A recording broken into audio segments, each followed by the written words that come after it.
cette charge de président du Conseil national aujourd'hui, c'est surtout pour moi répondre à un appel. Quand on n'a jamais imaginé occuper un tel poste et qu'on reçoit tout à coup cet appel de frères et sœurs qui ont pensé, discerné que c'était une bonne solution pour l'Église, c'est ça, c'est la seule et unique raison qui m'a encouragée à accepter.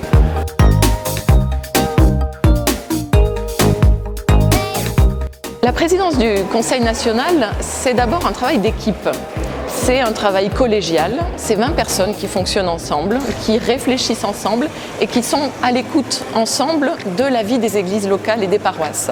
Donc pour moi, c'est avant tout un travail d'écoute de la réalité de vie des paroisses, donc je viens, j'étais pasteur de paroisse, voilà, depuis 23 ans dans cette église, et donc un vrai travail d'écoute et un travail collégial pour que le meilleur de ce qu'on peut faire vienne d'un travail d'équipe.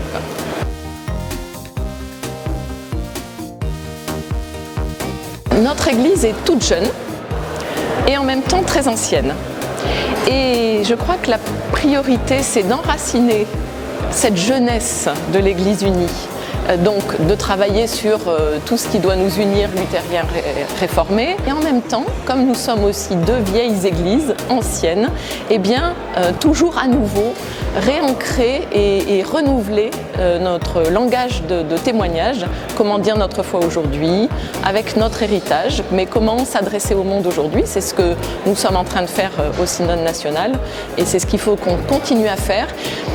Notre Église est axée sur le témoignage et c'est très important. Il faut que tous les membres de l'Église montent dans le train du témoignage.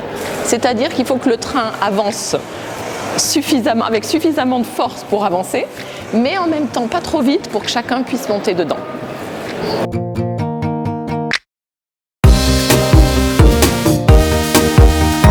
Femme présidente de Conseil national, c'est à la fois pour moi un événement, bien sûr, puisque c'est la première fois dans l'Église réformée, l'Église évangélique luthérienne de France, et en même temps c'est un non-événement, puisque c'est normal qu'au bout de plus de 50 ans de ministère féminin, eh bien, les femmes arrivent au poste, comme on dit, de responsabilité ou de management.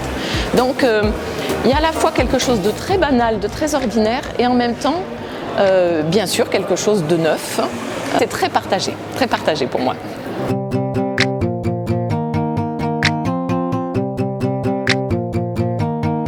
Alors cet anniversaire du jubilé de la Réforme a été vraiment une belle occasion dans tous les lieux, dans toutes les églises locales, de faire des choses qui sortaient de l'ordinaire. Alors parfois des choses très classiques, mais parfois aussi des choses très originales.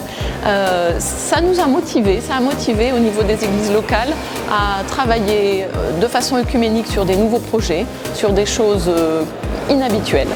Et voilà, je crois qu'on a bien saisi cette occasion et l'année n'est pas finie, mais on va continuer à saisir cette occasion.